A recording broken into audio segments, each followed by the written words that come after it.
사랑과 은혜가 충만하신 좋으신 우리 아버지 하나님, 죄에서 값없이 구원해 주시고 몸된 교회 안에서 시마다 때마다 능력의 말씀으로 우리를 양육하여 주시고 인도해 주시는 은혜 감사드립니다. 하나님의 은혜를 바라고 말씀 앞에 모였습니다.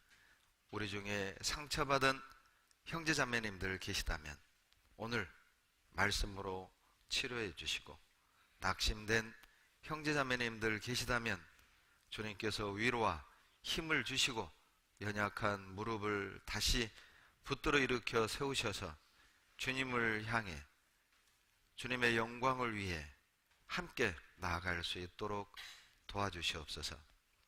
말씀을 통해 우리가 살아가고 있는 이 시대를 바라볼 때 하나님이 계획하신 인류 역사 마지막 때임을 우리가 알고 믿습니다. 마지막 때 깨어서 우리를 창조하시며 우리를 구원해 주신 목적에 합당한 삶을 살아갈 수 있도록 도와주시옵소서. 어두운 이 세상에 우리가 빛이 되게 하시고 썩어가는 이 세상에 우리가 소금 되게 하셔서 진리를 몰라 소망 없이 헤매는 많은 불쌍한 영혼들에게 하나님께로, 십자가 앞으로, 진리 가운데로 우리가 그들을 인도할 수 있도록 하나님 도와주시옵소서.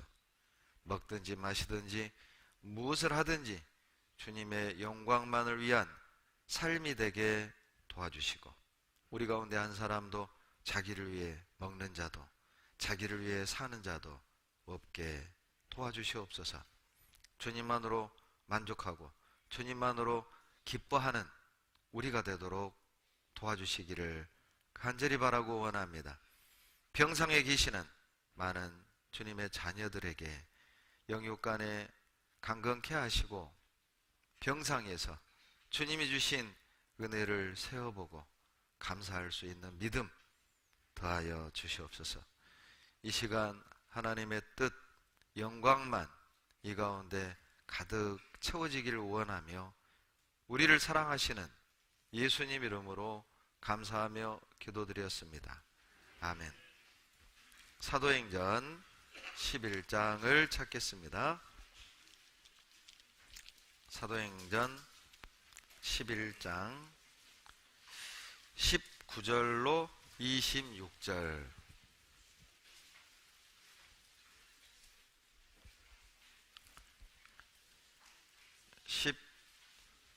사도행전 11장 19절로 26절을 같이 읽겠습니다.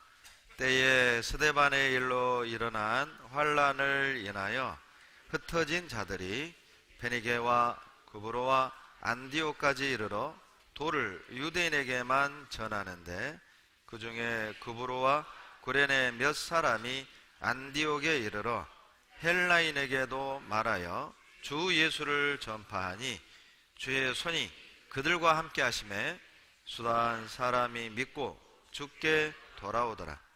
예루살렘 교회가 이 사람들의 소문을 듣고 바나바를 안디옥까지 보내니 저가 이르러 하나님의 은혜를 보고 기뻐하여 모든 사람에게 굳은 마음으로 주께 붙어 있으라 권하니, 바나바는 착한 사람이요 성령과 믿음이 충만한 자라. 이에 큰 무리가 주께 더하더라. 바나바가 사울을 찾으러 다소에 가서 만남에 안디옥에 데리고 와서 둘이 교회에 1년간 모여 있어 큰 무리를 가르쳤고, 제자들이 안디옥에서 비로소 그리스도인이라 일컬음을 받게 되었더라. 자, 오늘은 사도행전 11장을 본문으로 나는 그리스도인입니다 라는 제목을 가지고 그리스도인이 어떤 사람인지, 또 그리스도인다운 삶은 어떤 것인지, 그리고 나는 정말 그리스도인인지 아니면 교인인지, 나는 정말 하나님의 자녀인지 아니면 종교인인지 내 자신의 믿음을 점검하고 돌아보는 그런 시간이 되었으면 좋겠습니다. 성경에 그리스도인이라는 단어가 3번 나옵니다.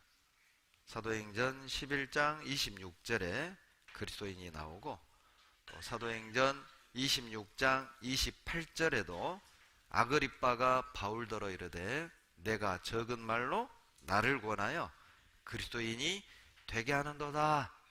그곳에 그리스도인이 또 나옵니다. 그리고 베드로전서 4장 16절에도 만일 그리스도인으로 고난을 받은 즉 부끄러워 말고, 그곳에도 3번째 그리스도인이라는 호칭이 기록되어 있습니다. 그 중에 성경에 제일 처음 그리스도인이 등장하는 것이 우리가 방금 본문으로 읽은 사도행전 11장 26절입니다. 다른 번역에 보면 사도행전 11장 26절을 이렇게 번역하고 있습니다. 처음으로 안디옥에서 그리스도인이란 말을 들었습니다. 이렇게 번역이 된 영어 성경도 있습니다. 왜 당시 안디옥에 있는 많은 이방인들은 비시디아 안디옥에 있던 주님의 자녀들에게 그리스도인이라는 별명을 붙여줬을까? 여러 가지 설이 있습니다. 우리 오늘날 우리식으로 표현하면 예수쟁이 이런 의미로, 그러니까 멸시하는, 무시하는, 경멸하는 의미로 그리스도인 이렇게 불렀다, 이런 설도 있고, 또 그리스도에 의해서 이 사람들이 뭔가 좀 변화가 있고 뭔가 달라진 거죠. 그래서 저 사람들은 그리스도의 것, 그리스도에게 속한 사람들이다, 이런 의미로 그리스도인이라는 호칭이, 별칭이 생겼다. 여러 가지 설이 있습니다. 그러나 무엇이 맞다 틀리다기보다는 그 2가지를 통해서 우리는 다 교훈을 받을 수가 있습니다. 왜? 자, 이 당시 안디옥 사람들은 안디옥 교회 형제 자매들을 그리스도인이라 불렀을까요?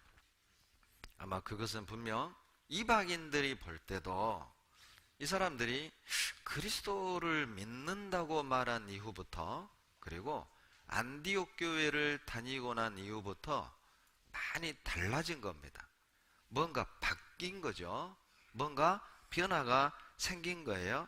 그리고 자기들이 봐도 자기들의 삶의 방식과 이 사람들의 삶의 방식에서 많은 차이점을 발견하게 된 거예요. 그러니까 소수의 안디옥 교회의 성도들하고 자기들하고 많은 차이점을 발견하게 되고, 그래서 그들에게 별명을 하나 붙여준 거예요. 그리스도인. 당시 로마 사회에서는 여러분, 노예는 천시받았어요. 죽여도 살인이 아닙니다. 왜냐하면 노예는 사람이 아니라 재산이었어요. 재산.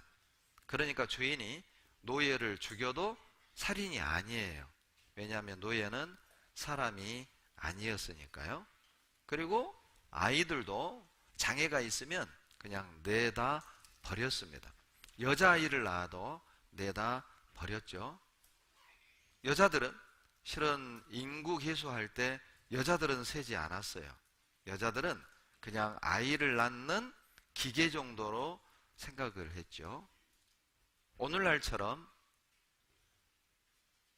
아이들을 보호하고, 또 연약한 여자들을 보호하고, 노인들을 공경하는 이런 개념은 복음이 전해진 이후, 기독교가 전파된 후 이 세상에 생겨난 개념들이에요.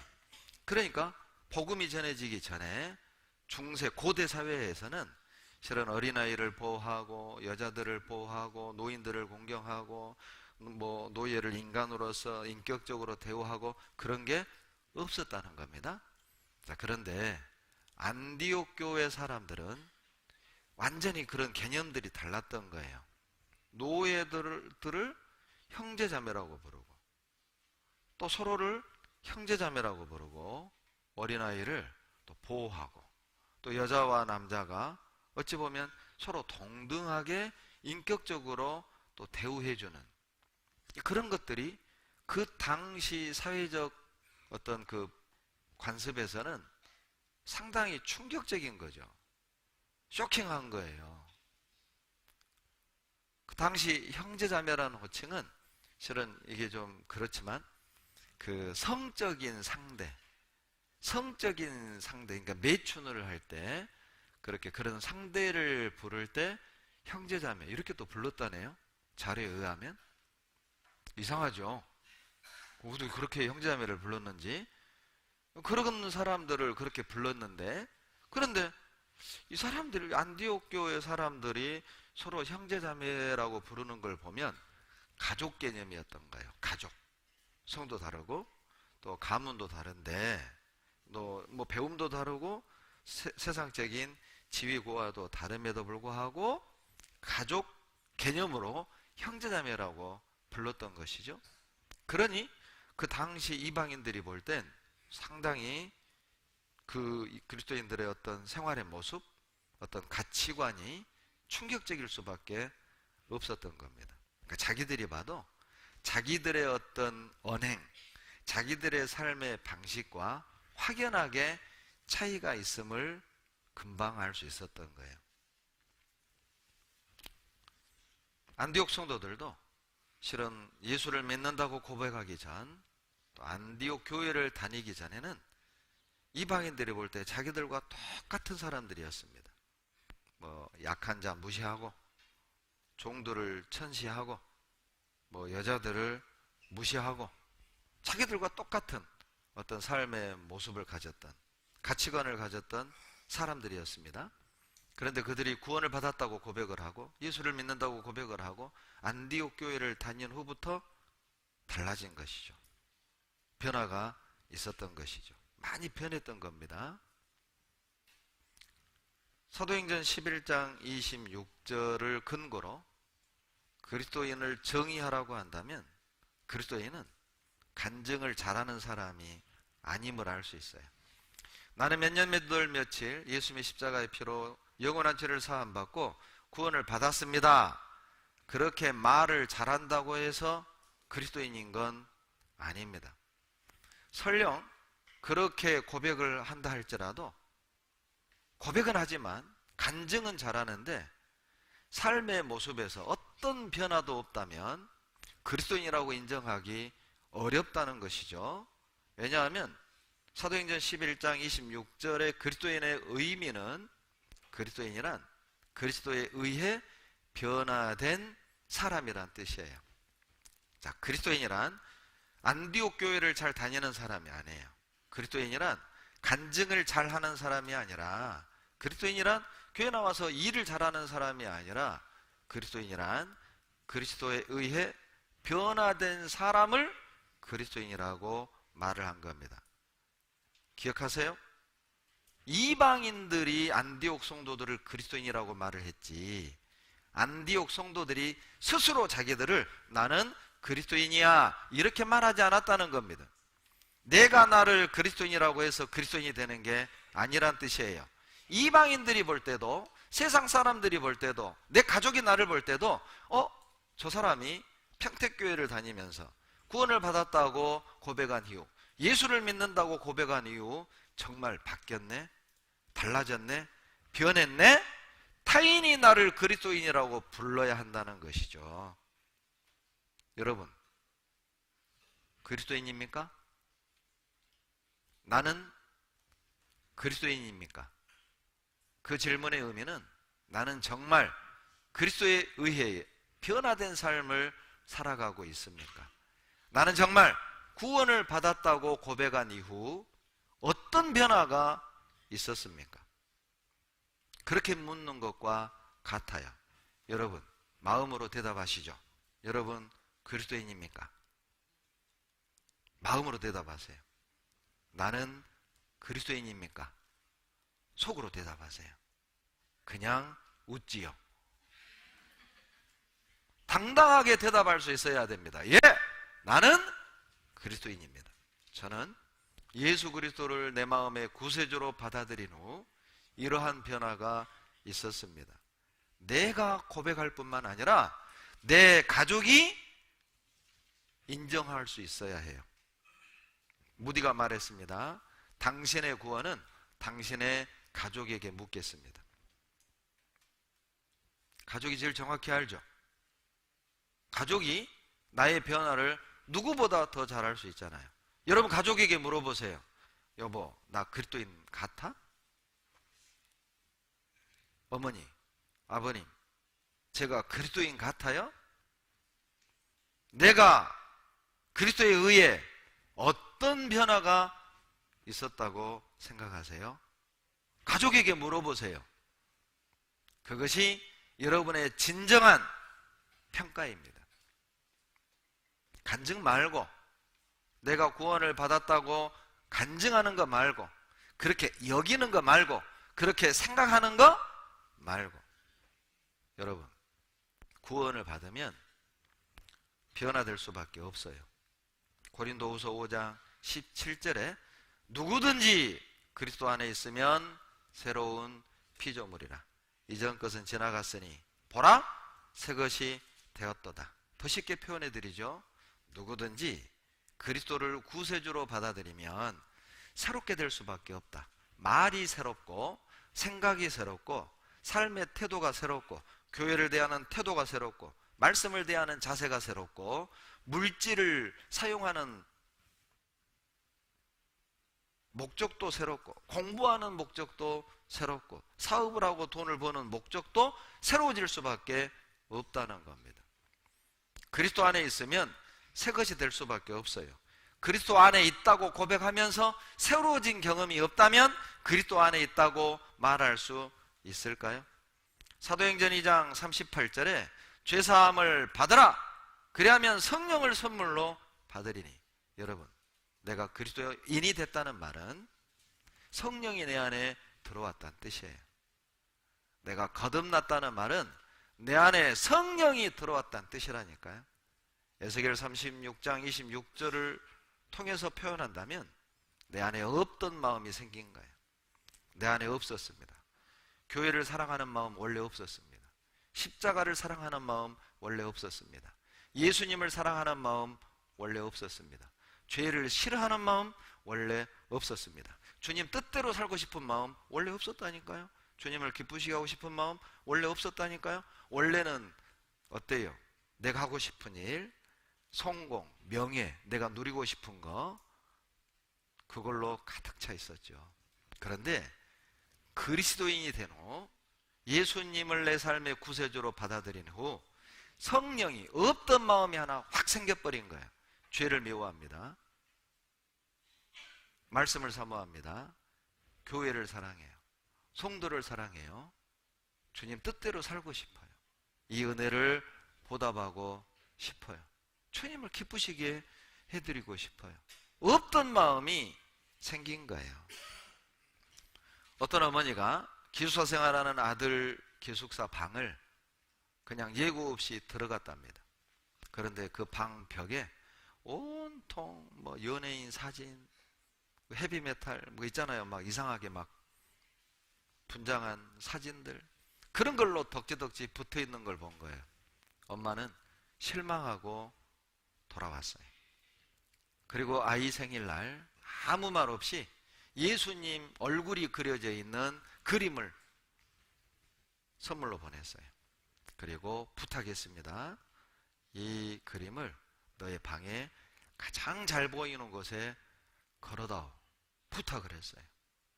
아들 입장에서는 어려운 것 아니니까 예수님의 십자가, 예수님이 십자가에 매달려 돌아가시는 그 그림을 방 한켠에 딱 걸었습니다. 그리고 몇 개월 후 어머니가 다시 아이의 그 방에 들어간 거예요.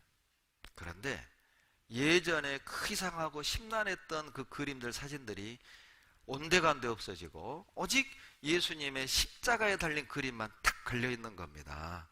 엄마가 물었어요. 그 그림을 이상한 그림 떼라고 말한 적도 없는데 이 아이가 스스로 다 뗀 거예요. 엄마가 물었습니다. 왜 그 전에 그림들 다 어디 갔니? 왜 뗀 거니? 아들이 이렇게 대답했습니다.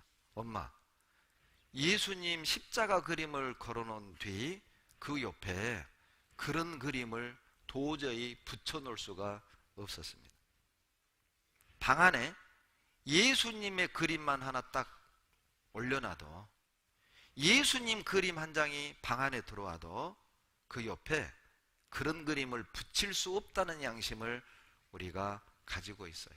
하물며 예수님이 내 안에 들어온 뒤, 예수님이 성령이 내 안에 들어온 뒤 여러분, 악하고 더러운 것들이 공존할 수 있을까요? 구원을 받은 후 변화되지 않는 것은 불가능합니다. 내가 아무리 구원을 받았다고 고백을 할지라도 진정한 변화가 없다면 여러분, 심각하게 돌아보고 고민하셔야 돼요. 그리스도인이란 간증 잘하는 사람 아닙니다. 그리스도인이란 그리스도에 의해 변화된 사람이에요. 혹 자기 삶에 변화가 없음을 핑계대지 않았으면 좋겠어요. 나는 일해서 바빠서, 나는 일 때문에, 나는 남편 때문에, 나는 시부모 때문에, 나는 이렇게 살 수밖에 없어. 아니요, 불가능합니다. 어떤 환경에서도 그리스도인은 변화될 수밖에 없습니다. 변화될 수 있는 상황에서 변화되는 게 아니라 어떤 상황에서도 그리스도인은 변화될 수밖에 없어요. 성령이 내 안에 들어온 이상, 그리스도께서 내 안에, 내 삶의 주인이 된 이상 변화되지 않는 건 불가능합니다. 에베소서 5장 8절을 보시죠. 에베소서 5장 8절입니다.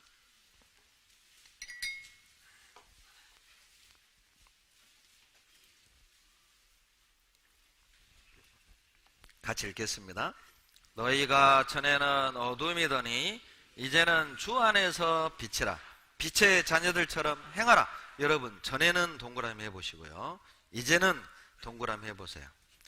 자, 이 두 단어만 보더라도 어때요? 이 말씀은 구원받은 사람에게 보낸 편지라는 걸 금방 알 수 있죠? 전에는, 이제는, 비포 애프터가 분명하다는 뜻이잖아요. 구원 전에는, 구원받은 후 이제는, 이런 의미거든요. 비포 애프터가 분명한 사람, 그 사람이 그리스도인이에요. 변화된 거죠? 전에는, 구원 전에는 어둠이었다는 말이 무슨 뜻입니까? 자, 어두운 게 익숙했어요. 그렇죠? 구원 전에는 어때요? 어두운 나이트클럽이 참 내 집같이 편안했죠. 노래방 가면 왠지 마음이 편하고 스트레스가 풀리고, 영화관에 가면 왠지 내 집에 온 것 같고, 내가 있어야 될 장소 같고, 개모임 가면 그러죠. 회식 자리 가면 그러죠. 항상 분위기 주도하고 할 말 많고 그러죠. 그런데 구원받기 전에는 교회 오면 할 말이 없어요. 할 말이 없어요. 그리고 교회 오면 항상 불편해요. 가시방석 같아. 목사는 왠지 무섭게 생겼고 왠지 도살장으로 끌려가는 그런 기분. 전에는 말이죠. 그런데 이제는 빛의 자녀라고, 빛이라고 돼 있잖아요. 밝은 게 좋아졌어요. 그러죠. 교회가 편해요. 형제자매가 편해요. 이방인보다는 형제자매하고 있는 게 마음에 편해요. 이제는. 전에는 어둠이었지만 이제는 빛입니다. 빛의 자녀가 어두움이 편한 건 불가능한 거예요. 빛의 자녀가 어두움에 익숙한 건, 그건 불가능하다는 것이죠. 그리스도인이란 여러분, 개인적인 빛, 개인적인 AD를 가지고 있는 사람이에요. 세상 역사도 기원 전, 기원 후로 나뉘죠. BC, Before Christ, AD, Anno Domini, Annual Road. 주님이 오신 후, 주님이 오시기 전, 이 세상 역사도 기원 전, 기원 후가 분명히 갈라지는 것처럼 그리스도인이란 BC, AD가 분명한 사람이에요. 주님이 내 삶에 들어오시기 전과 들어오신 후가 완전히 달라진 사람, 그 사람이 그리스도인이란 뜻이죠. 오늘은 세 가지 변화만을 말씀드리겠습니다. 여러분, 주님이 내 안에 들어오면, 내 삶의 구세주로 들어오면 세 가지 변화는 반드시 있습니다. 우선순위의 변화, 가치관의 변화, 물질관의 변화. 이 세 가지 변화는 반드시 있어요. 먼저 구원을 받잖아요. 그리스도인이라면 삶의 우선순위가 변해요. 마태복음 6장 33절을 보시죠. 마태복음 6장 33절.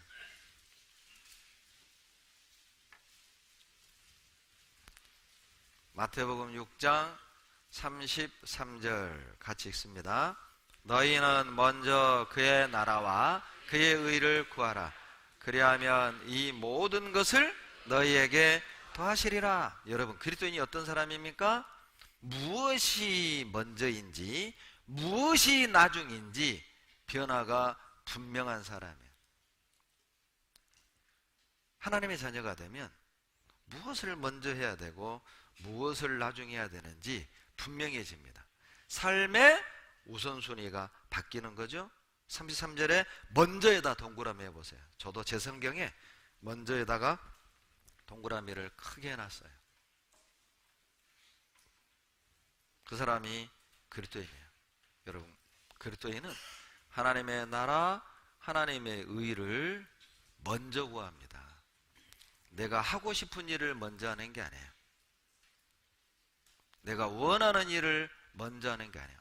내 명예, 내 욕심을 채우는 그런 일을 먼저 하는 게 아니라 하나님의 나라, 하나님의 의를 먼저 구하게 돼 있어요. 하나님의 나라가 무엇일까요? 하나님의 통치권 아래에 있는 모든 것이 하나님의 나라죠. 그러죠. 내 마음도 하나님의 말씀으로 지배를 받죠. 그러면 내 마음이 하나님의 나라예요. 또 우리 교회가 어때요? 하나님의 말씀으로 다스림 받잖아요. 뭐 또 우리 교회가 하나님의 나라죠. 이 세상을 살면서 우리가 어때요? 하나님의 법의 다스림을 받잖아요. 하나님의 통치를 받죠. 이 세상이 또 하나님의 나라죠. 그러니까 하나님의 나라라는 것은 지역적인 의미가 아니라 하나님의 통치, 하나님의 지배, 하나님의 다스림을 받는 그 모든 것이 다 하나님의 나라예요. 즉 그리스도인은 하나님의 통치를 받는 것, 하나님의 지배를 받는 것, 하나님의 다스림을 받는 것, 하나님의 법을 지키는 것을 먼저 우선시 한다는 거예요. 하나님의 의가 뭡니까? 하나님의 거룩함이겠죠. 하나님처럼 거룩한 삶을 사는 것, 하나님이 좋아하는 것을 나도 좋아하고 하나님이 싫어하는 것을 나도 싫어하는 것, 그게 거룩 아니겠어요? 구별되는 거니까. 우리는 거룩하면 죄 안 짓는 거 단순 개념만 생각하는데 거룩의 성경적 의미는 구별되는 겁니다. 다른 거죠. 이방인과 달라요. 밥 먹을 때 기도합니다. 다르잖아요. 그게 거룩한 거예요. 말하는 게 달라요. 친구들 만나면 그냥 세속적인 표현을 쓰는데 우리는 언어가 달라졌어요. 그게 거룩입니다. 외모가 달라졌어요. 그게 거룩이라니까요.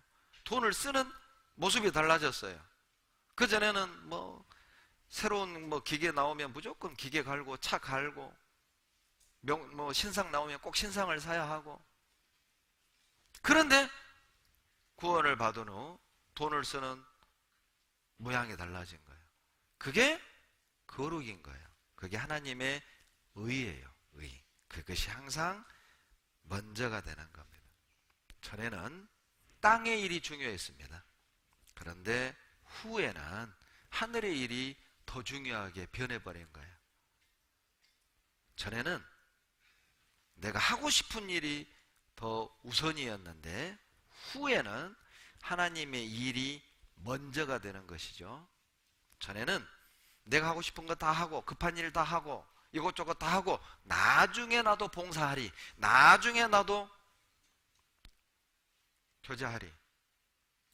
아닙니다. 정말 주님이 내 안에 주인으로 들어오면 주님의 일이, 예수 그리스도가 먼저가 되는 거예요. 누가복음 9장을 보시죠.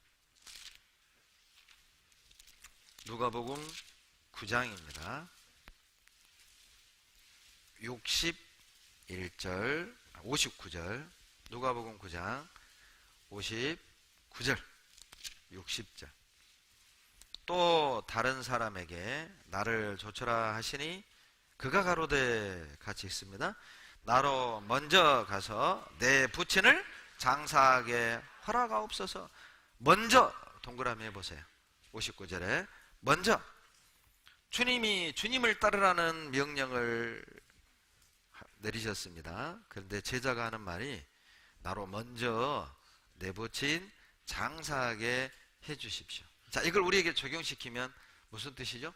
주님, 내가 주님을 따르기는 할 텐데 지금은 좀 때가 아닙니다. 지금은 뭐 회사도 바쁘고 또 집안에 또 복잡한 일이 있고 해결해야 될 것이 있어서 먼저 그거 해놓고 나도 봉사할게요. 먼저 나 집안에 좀 문제 좀 정리가 되면 그리고 나서 헌금도 하고 선교도 하고 전도도 하고. 주님, 나도 가족 전도해야 되는 거 아는데 우리 시아버지 시어머니가 살아있는 한은 시댁 전도 어렵습니다. 죽고 나면 시부모 먼저 보내놓고 나서 그리고 시댁 전도하고 남편 전도하겠습니다. 좀 현실적인가요? 혹시 내 얘기는 아닌가요? 먼저 부친 장사하고 그리고 주님 따를게요.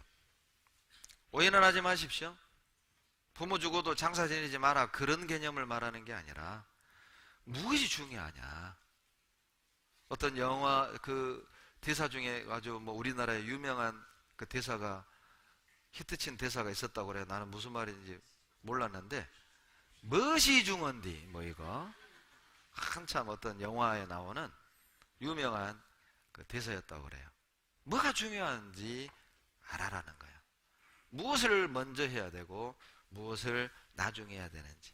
어떤 상황 속에서도 어떤 여건 속에서도 주님이 먼저라는 거죠.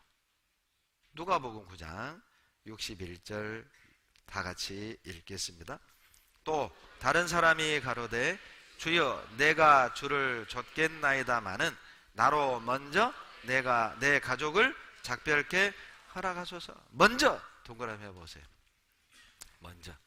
왜 주님이 먼저가 아닙니까? 주님을 아버지라고 생각하지 않는 거예요. 주님을 가족이라고 생각하지 않는 거죠. 그냥 주님을 따르는 걸 종교라고 생각을 하니까 가정사 먼저 하고 장례 먼저 치르고 요거 먼저 하고 나중에 주님 일을 하겠다, 주님을 따르겠다. 개념이 틀린 거예요. 주님을 가족으로 생각하지 않는 거예요. 주님을 아버지로 생각을 하지 않는 거예요. 그냥 주님을 따르는 걸 종교라고 생각을 하는 겁니다. 그러니까 구분을 딱 짓는 거예요. 가족사 먼저 하고 가정일 먼저 하고 자식들 좋은 대학 다 보내놓고 십장가 다 보내놓고 나서 헌금도 하고 봉사도 하고 교제도 하고 전도도 하고. 항상 주님이 뒤로 밀리는 거죠. 왜요? 가족이라고 생각하지 않는 거예요. 주님을 아버지라고 여기지 않는 것이죠. 여러분, 자, 스스로에게 물어보세요. 나는 주님이 먼저인가? 내 인생의 먼저는 무엇인가? 주님이 우선이어야 됩니다. 출애굽기 13장을 보시죠. 출애굽기 13장입니다. 출애굽기 13장 1절 2절.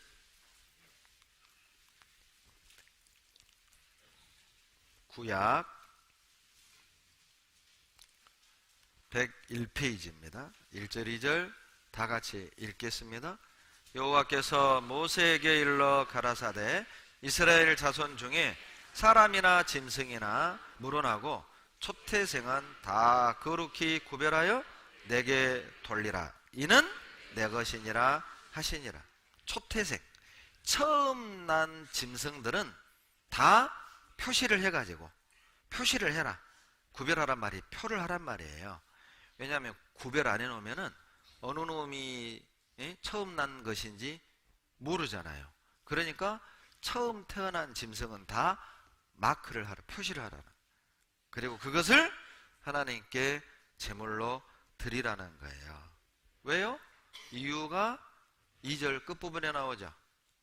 이유가 무엇입니까?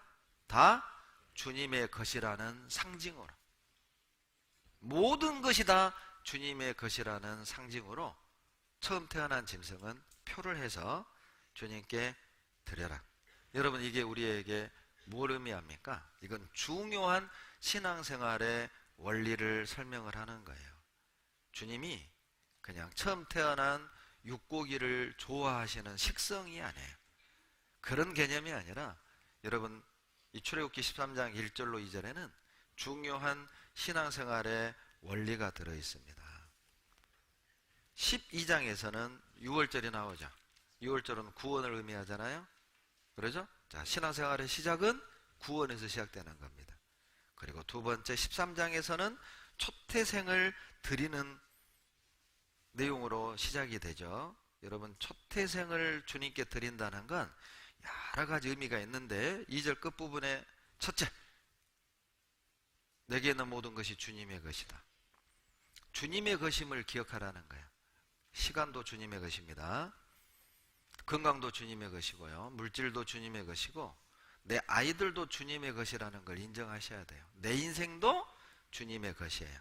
주님의 것이라는 걸 알고 있으면 자기 마음대로, 자기 뜻대로 사용하는 게 아니에요. 그게 불가능해요. 주님의 것이기 때문에 어떻게 하든 주님께 드리고 주님의 영광을 주님께 기쁘시게 하는 삶을 살도록 노력하게 돼 있어요. 그게 바로 초태생의 첫 번째 교훈입니다. 너는 주님 거야. 두 번째 초태생의 교훈은 하나님의 것은 하나님께 드려야 함을 교훈하는 거예요. 하나님의 것은 하나님께 드려라. 또 하나 초태생의 이 교훈은 하나님이 내 삶의 우선이 되어야 한다는 거예요. 아침에 일어나서 여러분 가장 먼저 하는 행동은 무엇입니까? 기도하셔야 됩니다. 일어나자마자 여러분 무릎 꿇으셔야 돼요. 내 삶의 첫 시간을 하나님과 대화로 시작하셔야 됩니다. 그리고 그 다음 우리가 해야 될 행동이 무엇입니까? 묵상하는 겁니다. 하루의 시작을 주님의 음성을 듣는 것으로 하루를 시작하셔야 돼요. 그것이 오늘 하루를 먼저 주님께 드리는 거예요. 초태생을 주님께 드리라는 건 일어나자마자 첫 시간 주님께 드려라, 이런 의미로도 교훈 받으셔도 됩니다. 주님께 드려야죠. 일어나자마자 기도하고 일어나자마자 묵상을 하고, 그게 뭐예요? 내 시간이 주님 것입니다 고백하는 거예요. 그것이 곧 내가 오늘 하루를 주님께 드리겠습니다, 그 고백인 겁니다. 그것이 주님은 내 삶에 항상 우선입니다. 먼저입니다. 고백하는 거예요. 자, 여러분 일어나자마자 뭐 하세요? 설마 뭐 리모컨 찾는 분 안 계시죠? 어디다 놔뒀냐? 항상 좀 놔둔 데 놔둬라 좀. 리모컨이 왜 서랍 속에 있어? 그러는 분 안 계시죠? 일어나자마자 혹시 신문 보시는 분 안 계시죠? 네. 오늘부터 내일부터 우리 바꿉시다. 일어나자마자 그냥 딱 무릎 꿇으세요. 그리고 일어나자마자 성경부터 보세요. 그것이 신앙생활의 첫 번째, 두 번째 원리예요. 6월절을 통과하고 초태생을 주님께 드려라. 레위기 2장 14절을 보시죠. 레위기 2장 14절입니다.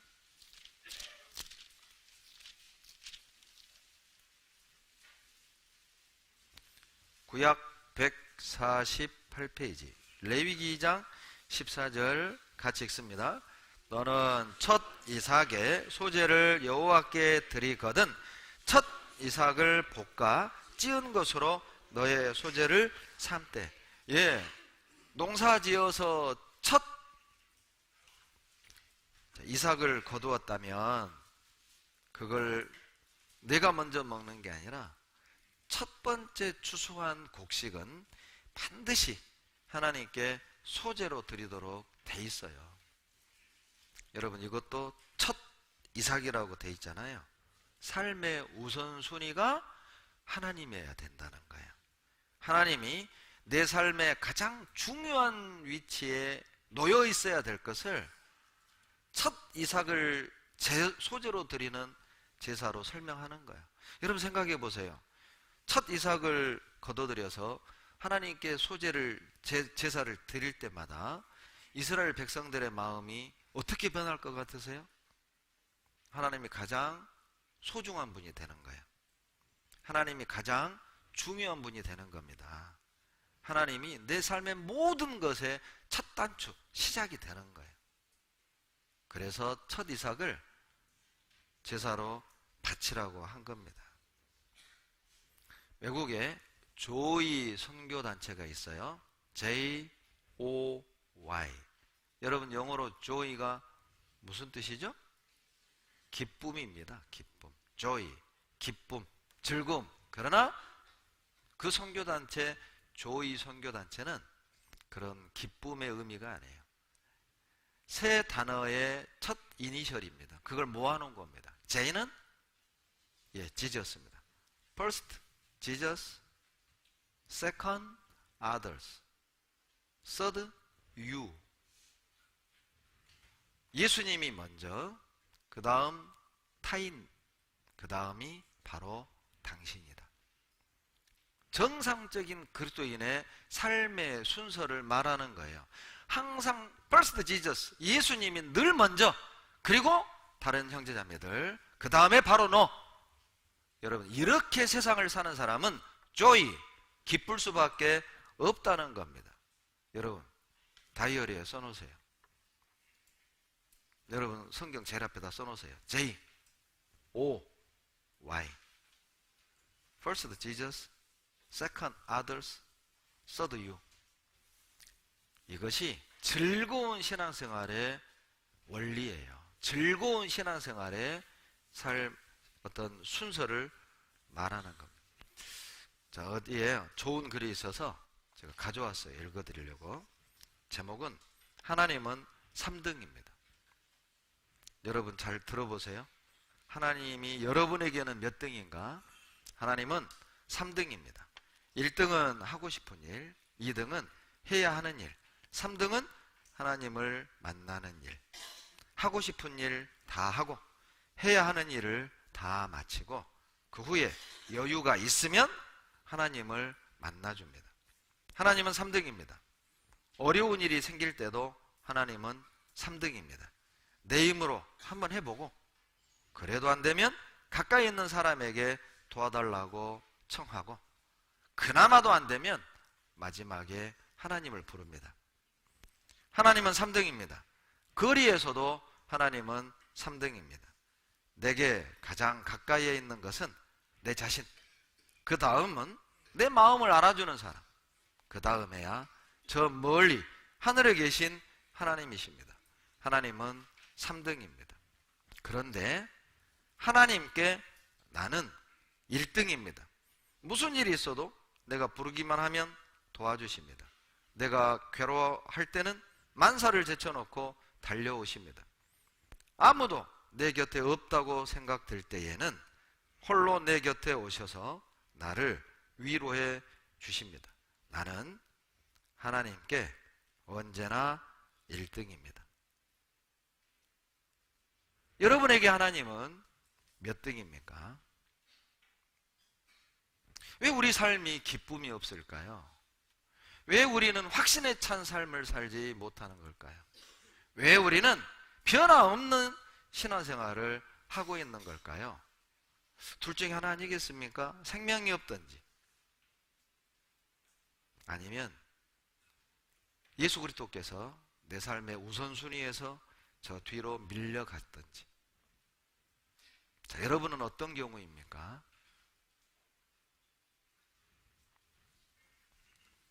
고린도후서 8장 5절을 찾겠습니다. 고린도후서 8장 5절.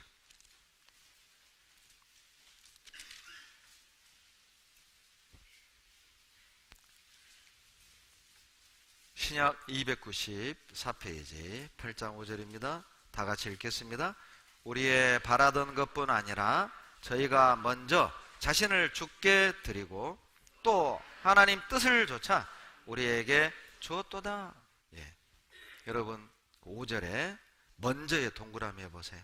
우리가 바라던 것뿐 아니라 저희가 먼저 자신을 주께 드리고, 이것이 그리스도인입니다. 그리스도인이란 먼저 자신을 그리스도에게 드리는 사람이에요. 우선순위가 변화된 사람이죠. 여러분 구원받잖아요. 예수님에 대한 태도가 변화될 수밖에 없어요. 주님을 대하는 태도가 바뀔 수밖에 없다니까요. 베드로전서 1장 8절로 9절에 예수를 너희가 보지 못하였으나 사랑하는도다. 이제도 보지 못하나 믿고 말할 수 없는 영광스러운 즐거움으로 기뻐하니 믿음의 결국 곧 영혼의 구원을 받음이니라. 여러분, 구원을 받기 전과 구원을 받은 후 가장 큰 변화가 뭔지 아세요?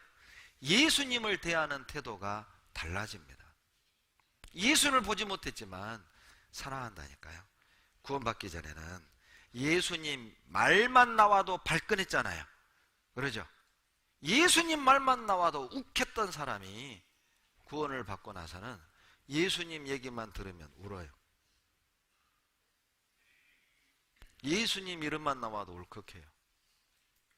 그분을 사랑하게 됐습니다. 구원 전에는 내가 왜 성경 배워? 내가 왜 예수 믿어야 돼? 바쁜데. 그러던 사람이 구원을 받고 나서는 예수님을 사랑하게 됐어요. 고린도후서 5장 9절. 올 우리 2020년 우리 평택교회 표대 말씀이죠. 다 같이 암송하시겠습니다. 시작. 그런즉 우리는 거하든지 떠나든지 주를 기쁘시게 하는 자 되기를 힘쓰노라. 여러분 구원을 받잖아요. 주님을 기쁘시게 하는데 힘쓴다니까요. 구원 전에는 여러분 어디다 힘쓰고 사셨어요? 어디에 힘쓰고 사셨어요? 집장만 하는데, 그러죠? 내 명예를 얻는데, 성공하는데, 돈 버는데, 그러죠? 여가 생활하는데, 즐기는데, 노는데, 죄지는데 우리가 힘쓰고 살았잖아요. 그런데 여러분 그리스도를 만난 뒤 힘을 어디에 쓰게 되냐면 주님을 기쁘게 해드리고 싶어요. 힘을 거기에 쓰는 거예요. 주님을 기쁘게 해드리고 싶은 거예요. 왜? 사랑하거든요. 여러분 사랑하는 사람 만나면 기쁘게 해주고 싶잖아요. 사랑하는 사람 만나면 행복하게 해주고 싶잖아요. 그게 신앙생활이에요. 구원을 받으면 예수님을 대하는 태도가 달라집니다. 삶의 기준이 예수님이 기뻐하는가, 내가 이 길을 가는 것 예수님이 기뻐하는가, 기준이 변해버려요. 내 삶의 기준은 하나님이 기뻐하시는가, 내가 이 사업을 하는 것이 하나님이 기뻐하실까, 내가 이사를 가는 것 하나님이 기뻐하실까, 직장을 옮기는 것, 돈을 많이 주고 안 주고를 떠나서 내가 하고 싶은 일이었고 배우고 싶은 일이었고 그것이 기준이 아니라 내가 직장을 옮기는 것 하나님이 기뻐하실까? 모든 것의 삶의 기준이 하나님이 기뻐하실까? 바뀌어버립니다. 전에는 내가 하고 싶은 일이 먼저였잖아요. 후에는 주님이 기뻐하시는 일이 먼저가 돼요. 빌립보서 2장 21절에 저희가 다 자기 일을 구하고 그리스도 예수의 일을 구하지 아니하되. 빌립보서 2장 21절이죠. 다 자기 일을 구해요. 그런데 예수님을 만난 뒤, 그리스도인이 된 뒤 순서가 바뀌죠. 예수의 일을 먼저 구하게 됩니다. 그리스도인의 관심사는, 자, 축구를 이겼냐 졌냐, 요즘 드라마가 어떻게 진행이 돼가느냐, 이혼했냐 다시 재결합했냐, 그런 거 아니에요. 우리 그리스도인들의 관심사는 그리스도의 일입니다. 그리스도인의 관심사는 지금 어느 정당의 지지율이 올라가느냐, 어느 후보가 유력하냐, 그게 우리 관심사 아니라니까요. 우리의 관심사는 그리스도의 일입니다. 그렇게 바뀔 수밖에 없어요. 고린도후서 5장 15절 보시죠.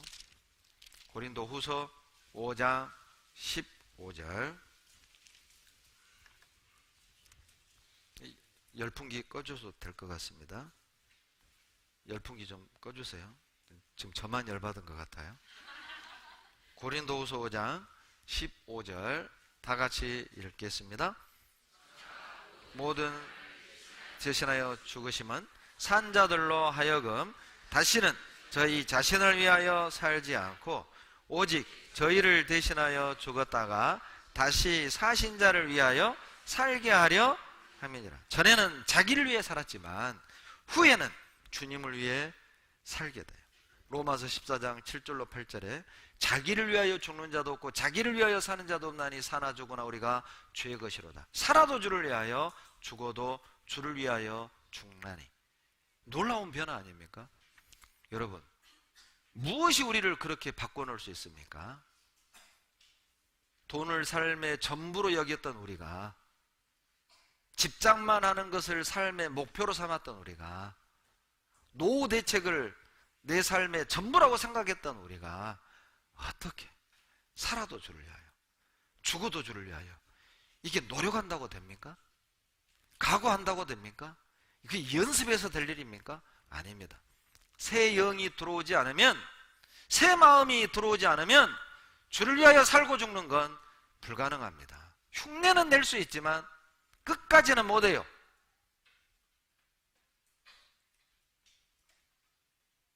그리스도인이란 그리스도에 의하여 삶의 우선순위가 변화된 사람입니다.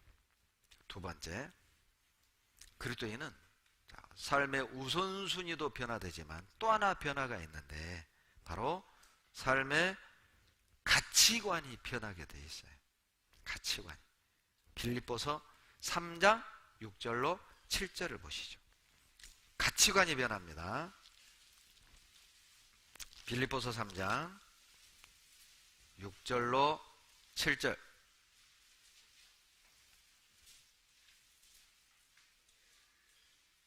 다 같이 읽겠습니다. 열심으로는 교회를 핍박하고 율법의 의로는 흠이 없는 자로라. 그러나 무엇이든지 내게 유익하던 것을 내가 그리스도를 위하여 다 해로 여길 뿐더러, 구원 전에는 중요하게 여겼던 것들이 구원 후에 보니까 전혀 중요한 게 아닌 게 된 겁니다. 구원 전에는 그렇게 유익하게 생각했던 것들이 구원을 받고 나서는 다 해가 되는 거죠. 이런 변화가, 사물을 바라보는, 인생을 바라보는 가치관이 완전히 180도 바뀌어버린 거잖아요.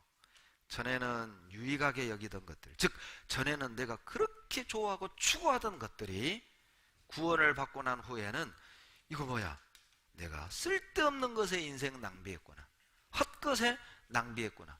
마치 솔로몬의 고백처럼 헛되고 헛되며 헛되고 헛되니 해 아래서 수고하는 모든 것이 헛되도다. 구원받으면 무엇이 헛된지를 알아요. 구원받으면 어떻게 사는 것이 헛되지 않은 삶인지를 안다니까요. 여러분에게 무엇이 헛됩니까? 여러분, 헛된 삶을 살아가고 있습니까? 헛되지 않은 삶을 살아가고 있습니까? 여러분, 진짜 중요한 것에 내 물질과 시간과 인생을 던지고 있습니까? 아니면 중요하지 않은 것에 울고 웃으며 내 삶을 낭비하고 있습니까? 여러분이 그렇게 붙잡으려고 하는 그것 진짜 천국에서도 중요한 거예요? 여러분, 내가 추구하는 그것 죽음 앞에서도 중요한 것입니까? 여러분, 나는 진짜 죽음 앞에서도 후회하지 않을 그것을 위해 살고 있습니까? 내가 갖고 싶은 거, 그거 고작 갖고 싶은 거 가지려고 사세요? 고작 내가 누리고 싶은 거 누리려고 사세요? 고작 다른 사람보다 좀 더 많은 권력을 누리려고 사세요? 여러분, 그걸 얻었다 합시다. 자, 죽음 앞에서 나 잘 살았다. 죽음 앞에서 오늘처럼 살기를 내가 잘했다, 이렇게 말할 수 있습니까? 내가 오늘 죽는다면 그래, 나 잘 살았다 지금까지, 나 지금 죽어도 좋아, 여러분 그렇게 고백할 수 있습니까?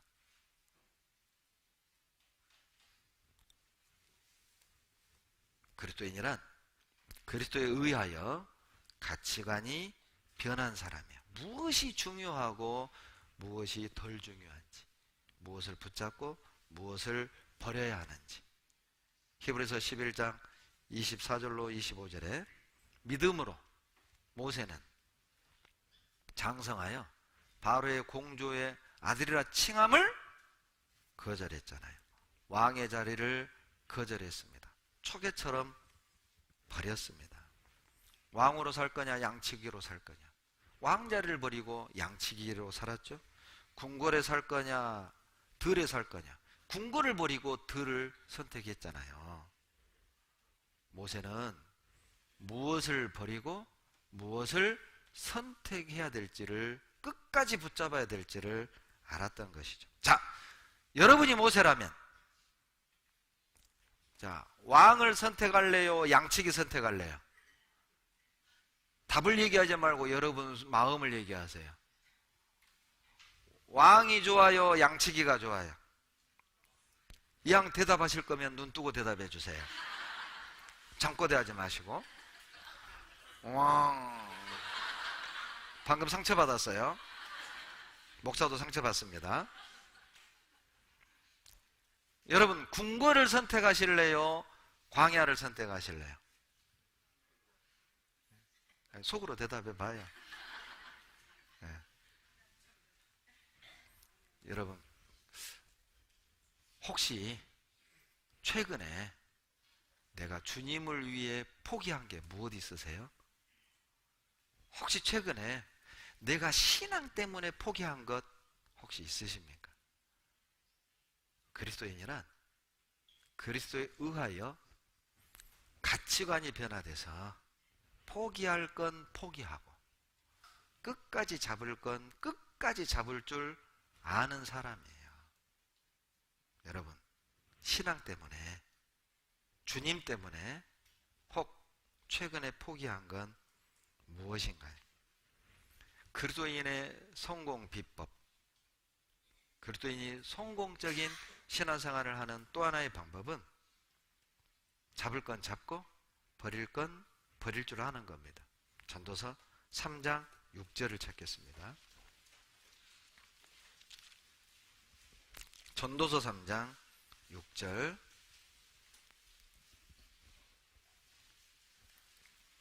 3장 6절 다 같이 읽겠습니다. 찾을 때가 있고 잃을 때가 있으며 지킬 때가 있고 버릴 때가 있으며 지킬 때가 있고 밑줄 버릴 때가 있으며 밑줄. 여러분, 신앙생활 잘하는 방법이 뭡니까? 끝까지 지켜야 될 건 지키고 버려야 될 건 버릴 줄 아는 것이죠. 금덩어리가 가득 든 배낭을 메고 배를 타고 가다가 배가 뒤집혔네요. 바다에 가라앉습니다. 메고 있는 배낭 어떻게 해야 돼요? 버려야죠. 아무리 몸부림을 쳐도 떠오를 수가 없어요. 그때는 금이 가득 들어있는 배낭을 벗어 버려야 사는 겁니다. 버릴 건 버릴 줄 알아야 돼요. 여러분, 지금 우리가 사는 이 시대는 정말 마지막 중에서도 마지막 시대라는 걸 알 수 있어요. 신종 코로나, 전 세계가 난립니다. 전염병이 병 자체가 무섭다기보다는 그 병 때문에 사람들의 어떤 그 인간성이 어떻게 변화될 수 있는지도 최근에 보여주고 있어요. 코로나 발병지 우한은 수십만 명, 수백만 명이 사는 대형 도시입니다. 서울의 몇 배가 된다고 하죠. 그런데 그 도시를 완전히 들어가도 못하고 나오지도 못하게 봉쇄해버렸어요. 그리고 길거리 지나가는 사람을 열을 재서 열만 있으면 수용소에 가둬버리는 거예요. 치료시키려고 가두는 게 아닙니다.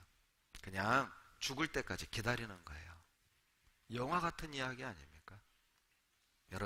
여러분은 코로나 소식을 들을 때마다 어떤 느낌을 받으세요? 주님이 우리를 흔든다고 생각하지 않으세요? 정신 차려! 흔든다고 생각하지 않으세요?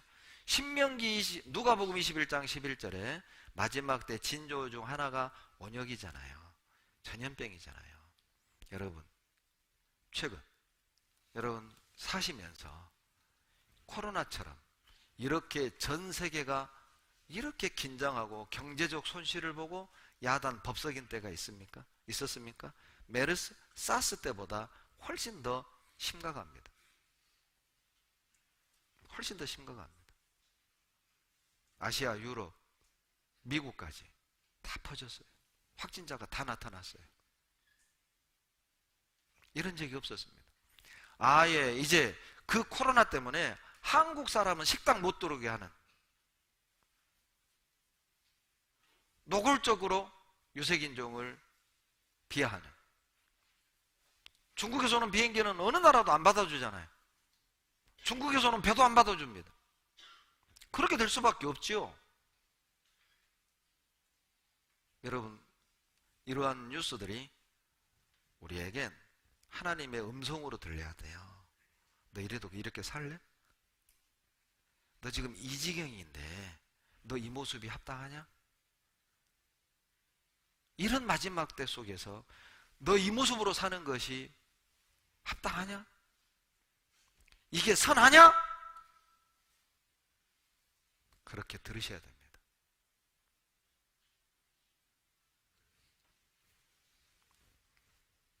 버려야만 새로워집니다.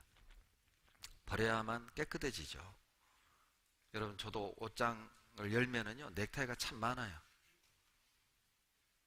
그런데 찰 것이 없어요. 저뿐만이 아닙니다. 여러분도 그러잖아요. 그러죠? 옷 열면 옷 가득 들었는데 입을 옷이 없어. 입을 것도 없는데 버릴 것도 없어. 그러죠? 버리려고 고르면 이건 이래서 못 버리고, 이건 여기서 못 버리고, 이건 딸이 사준 거고, 둘째가 사준 거고, 큰놈이 사준 거고, 못 버려요. 진짜 큰 맘 먹어야 넥타이 버립니다. 저도 차는 건요 7개밖에 없어요. 전도집회 월, 화, 수, 목, 금, 토, 일 이렇게 딱 정해졌어요. 첫날은 큰놈이 선물해 준 거, 둘째 날은 둘째가 선물해 준 거, 이게 정해져 있어요. 그리고 뭐 금요일은 가능하면 하늘색, 심판이니까, 주일은 빨간색, 복음이니까, 목요일은 보라색, 징조니까, 주일은 노란색, 신화생활, 천국이니까 금색으로 내 나름 정한 겁니다. 그러니까 이제 그 색깔에서 벗어나는 게 상당히 힘들어. 이거 좀 틀을 깨고 싶은데 이게 안 깨져. 전뿐만이 아니에요. 아마 여러분, 우리 자매님들 지금 집에 냉장고, 냉동실 열어보면 작년 추석 때 조깃대가리 아직도 있을 거예요. 2년 전 거 있을란가 몰라. 저 속에 못 버려요. 신기하게 못 버려. 여러분, 버려야 새 것으로 채워지죠. 우리 마음 정리도 그렇게 했으면 좋겠어요. 좀 과감하게 내 마음속에 버릴 거 좀 버리고, 내 생활 속에 좀 과감하게 좀 버릴 거 버리고, 마지막 때 변화된 삶으로 나는 그리스도인입니다 라고 당당히 말해도 부끄럽지 않을 정도로 우리 한번 그렇게 살아보면 어떨까요? 여러분, 폭풍을 만난 배는 배 안에 무거운 걸 버려야만 살 수가 있어요. 열기구는 어때요? 높이 올라가려면 모래주머니를 땅에 버려야만 높이 올라가죠. 가득 차 있는 이 물을 버려야만 더 좋은 보약으로 채워줄 수가 있어요. 여러분, 버리는 것이 변화되는 방법입니다. 버리는 것이 떳떳해지는 방법이에요. 그러나 버려야 될 걸 버려야 됩니다. 버려서는 안 될 걸 버리면 안 돼요. 뭐 자식을 버린다거나 마누라를 버린다거나 큰일 납니다. 그런 건 버리면 안 돼요. 막 양심을 버린다거나 그러면 안 되고, 진짜 하나님 앞에 덕이 안 되고 유익이 안 되는 것. 여러분, 구원을 받으면 자기 자신에 대한 생각이 변해요. 구원받기 전에는 정말 내가 못나 보였고, 내가 어쩌다가 이런 부모 만나가지고 이런 집에 태어나서 어쩌다가 나는 이렇게 못난 사람으로 살까? 사람들 앞에 서면 기가 눌리고 말도 못하고 피하고 싶고 혼자 있는 게 좋고, 그랬던 사람이 그리스도를 만나면, 그리스도 영이 들어온 뒤 내가 얼마나 소중하고 가치 있는 존재인지를 발견하게 되는 거예요. 이사야 49장 5절에 나는 여호와 보시기에 존귀한 자라. 자기를 대하는 가치관이 달라져요. 나를 바라보는 눈이, 생각이 변화되는 거예요. 구원 전에는 세상 기준으로 본 거죠. 키가 크기를 하나, 피부가 좋기를 하나, 머릿결이 좋기를 하나, 공부를 잘하기를 하나, 직장이 좋기를 하나, 집안에 스펙이 있기를 하나. 내가 나를 봐도 참 내세울 게 없어요. 그래서 세상 사람들이 루저라고 그러죠. 루저, 실패자, 패배자, 나고자. 세상 기준으로 보면 맞아요. 저는 루저입니다. 흙수저도 안 돼요, 저는. 그러나 하나님 기준으로 우리를 보면 우리는 존귀한 자예요. 전에는 세상이 부러웠지만 이제는 세상이 불쌍해요. 전에는 세상에 갖고 싶은 게 많았지만 이제는 내가 다 가졌다는 걸 알게 됐어요. 여러분은 여러분의 자신을 어떻게 보고 계시죠? 그리스도의 영이 들어오면 자기를 대하는 태도가 변해요. 그리스도의 영이 들어오면 구원에 대한 생각이 변합니다. 구원받기 전에는 그까지 구원. 여러분 실제 있었어요. 저보고 전화해가지고 주려면 10원을 주지 9원 주냐? 이렇게 비웃고. 구원 전에는. 그런데 구원을 받고 나면 이같이 큰 구원이 되는 거예요. 히브리서 2장 3절에 우리가 이같이 큰 구원을 등한히 여기면 어찌 피하려. 여러분 그리스도의 영이 들어오면 그리스도인이 되잖아요. 구원이 가장 큰 게 돼요. 그러니까 복음을 전하는 일에 모든 시간, 모든 물질, 모든 행자매들이 다 협력하는 거예요. 전도집회가 있다. 만사를 제치고 심지어는 휴가를 내. 그리고 봉사하고 전도하고. 왜? 구원이 크다는 걸 아닌가. 제가 어떤 지역 전도집회를 하는데요. 수도권에 사는 아들이 내외가 일주일 휴가를 내서 시골에 내려와가지고 부모를 계속 모시고 다녀요. 왜 그렇게 합니까? 한가해서입니까? 아니요. 구원이 큰 구원인 걸 알거든요. 구원 전에는 그까짓 구원, 구원 후에는 이렇게 큰 구원이 되는 거예요. 구원을 보는 눈이 달라지죠. 전도하다 보면 너희는 맨날 구원해. 구원이 다냐? 이렇게 따지죠. 그럼 여러분 뭐라고 대답할래요? 구원이 다다! 그러면 돼요. 구원이 다죠. 그러죠. 구원이 다라는 걸 언제 알 수 있습니까? 가정해 봅시다. 여러분 부모가 지금 죽어가고 있습니다. 무엇이 중요할 것 같으세요? 부모님의 학벌? 부모님의 직종? 부모님의 재산 정도? 아무것도 중요하지 않아요. 부모님이 위중하다. 제일 먼저 뭐 물어봅니까? 부모님 구원 받으셨어요? 아버지 구원 받으셨어요? 어머니 구원 받으셨어요? 제일 중요한 게 구원이거든요.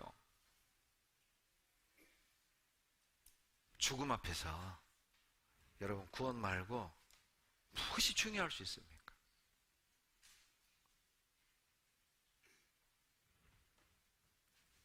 죽음 앞에 서면 구원보다 더 큰 건 없어요. 죽음 앞에 서면 구원보다 더 중요한 건 없습니다. 생각이 바뀌어요. 구원 받기 전에는 왜 그렇게 우리 교회는 막 구원 그렇게 구원 맨날 구원 이 교회는 맨 구원 그럼 수학선생님 수학수학 해야지. 그럼 수학선생님 돈 해요? 영어선생님 영어 해야지. 영어선생님 축구 하냐고요. 전도자가 구원 해야지. 그럼 제가 뭐라고 얘기할까요? 구원받은 사람이 구원 해야지. 그리스도인이 구원 해야지. 여러분에게 중요한 게 무엇입니까? 누가 정상입니까? 세 번째 변화가 있습니다. 여러분, 그리스도인이란 간증 잘하는 사람 아닙니다. 그리스도인이란 봉사 잘하는 사람이 아니에요. 그리스도인이란 그리스도에 의해 물질관이 변화된 사람이에요. 삶의 우선순위가 변화되고 가치관이 변화되고 세 번째 변화는 물질관이 변해요. 이렇게 변합니다. 역대상 29장을 보시죠.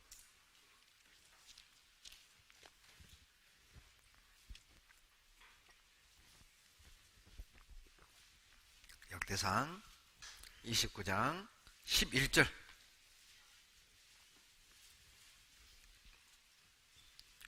구약 653페이지 11절 다 같이 읽겠습니다. 여호와여 광대하심과 권능과 영광과 이김과 위엄이 다 주께 속하였사오니 천지에 있는 것이 다 주의 것이로소이다. 여호와여 주권도 주께 속하였사오니 주는 높으사 만유의 머리심입니다. 여러분 9절에 보면은요, 백성이 성전 건축하는데 다 즐거이 드렸어요. 즐겁게 드리는 모습을 보고 다윗이 유언으로 남긴 내용이 역대상 29장입니다. 어떻게 성전 건축하는데 모든 백성이 즐겁게 주님께 다 드릴 수 있었는가? 이유는 다 주님 것이다. 물질관이 달라져요. 소유 개념이 달라집니다. 구원받은 사람은 소유 개념이 달라진 사람이에요. 내 것이 아니라 주님 것입니다. 모든 것이 주님 것입니다. 그리스도의 것입니다. 그리스도인이란 뜻 자체가 그리스도의 것, 그리스도에게 속한 사람들. 그리스도인이란 소유격이 분명한 사람이죠.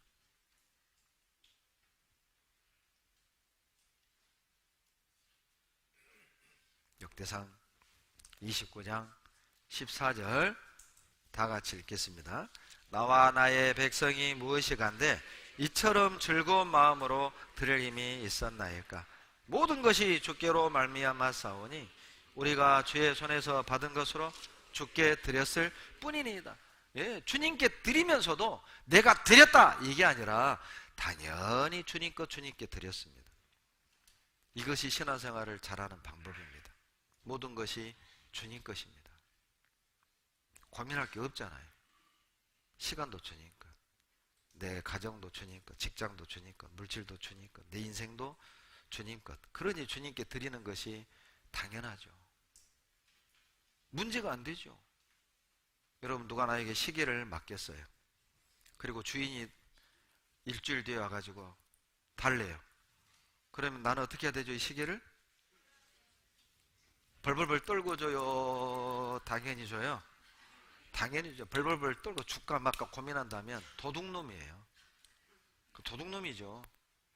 아니, 주인이 자기 거 달라는데 왜 떨어요? 고민할 게 뭐가 있어요? 당연하죠. 아, 여기 있습니다. 여기 있습니다.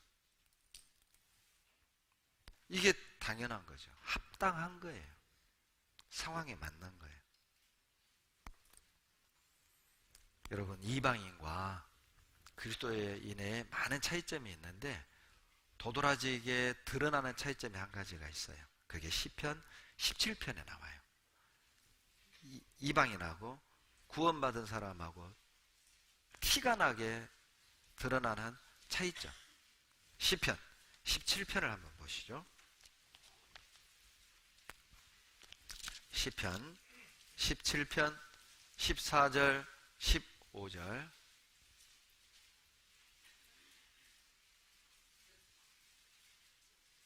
시편 17편 14절 15절 제가 읽어드릴게요. 여호와여 금생에서 저희 분깃을 받은 세상 사람에게서 나를 주의 손으로 구하소서. 그는 세상 사람들은 주의 제물로 배를 채우심을 입고 자녀로 만족하고 밑줄, 자녀로 만족하고 밑줄, 그 남은 산업을 그 어린아이들에게 유전하는 자니이다. 15절 다 같이 읽겠습니다. 나는 의로운 중에 주의 얼굴을 보리니 깰 때에 주의 형상으로 만족하리다. 주의 형상으로 만족하리다. 밑줄. 여러분, 자, 이방인과 그리스도인의 차이점 대답하세요.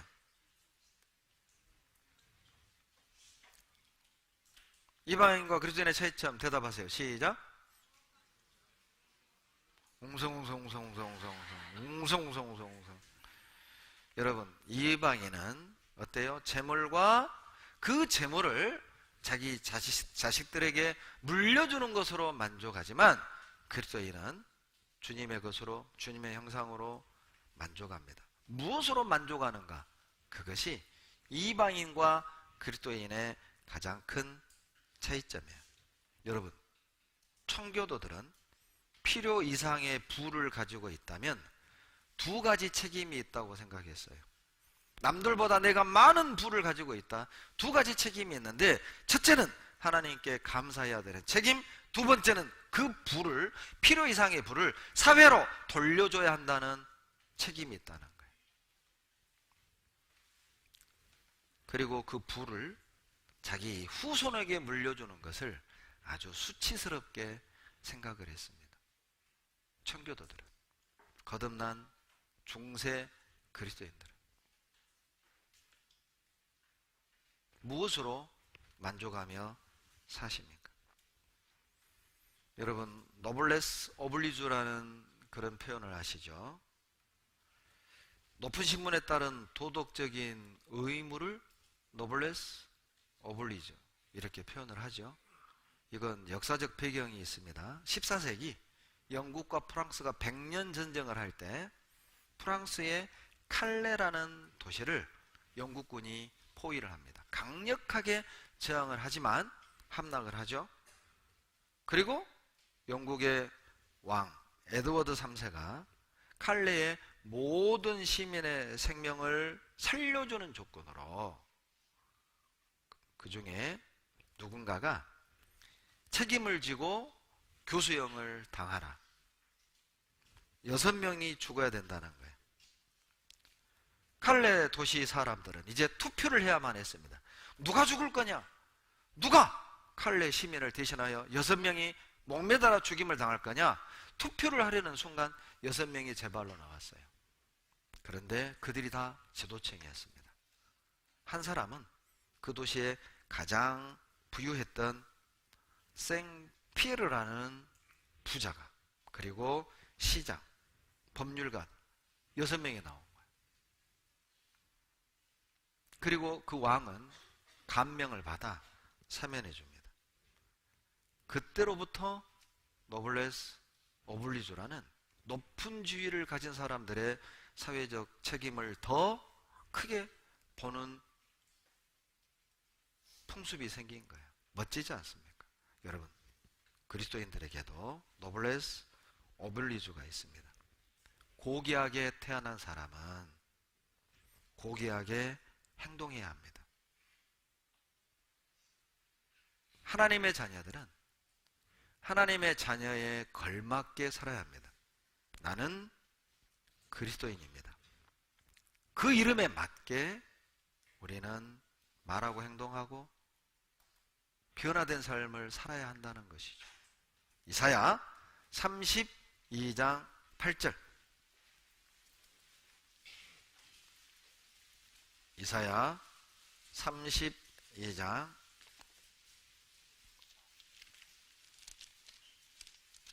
8절. 구약 1003페이지입니다.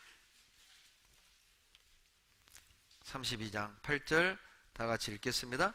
고명한 자는 고명한 일을 도모하나니 그는 항상 고명한 일에 서리라. 이 개역 한글 성경이 좀 표현이 이해하기가 어려울 때가 있습니다. 이것의 쉬운 번역을 읽어드릴게요. 고귀한 사람은 고귀한 일을 계획하고 그 고귀한 뜻을 펼치며 삽니다. 더 쉬워졌죠? 또 다른 번역입니다. 고상한 사람은 고상한 계획을 세우며 언제나 고상한 일에만 집착합니다. 이걸 이렇게 표현하겠습니다. 여러분, 그리스도인은 주님을 위한 계획을 세우며 언제나 주님의 일에만 집착합니다. 이렇게 적용시키셔도 좋겠죠. 자, 그렇다면 그리스도인이라면 그리스도인에 걸맞는 도덕적 의무가 있음을 기억하십시다. 노블레스 오블리주, 이걸 우리에게 적용시킬까요? 노블레스 그빌리주라고 해야 될까요? 그리스도인의 도덕적 책무, 그리스도인의 이름에 걸맞는 삶, 명예를 중요시 여겨야 됩니다. 나는 그리스도인입니다. 명예를 중요하게 여기십시오. 그리스도인다운 그리스도 이름을 더럽히지 않도록 높은 도덕을 가지고 명예롭게 살아야 합니다. 잠언 22장 1절. 잠언 22장 1절.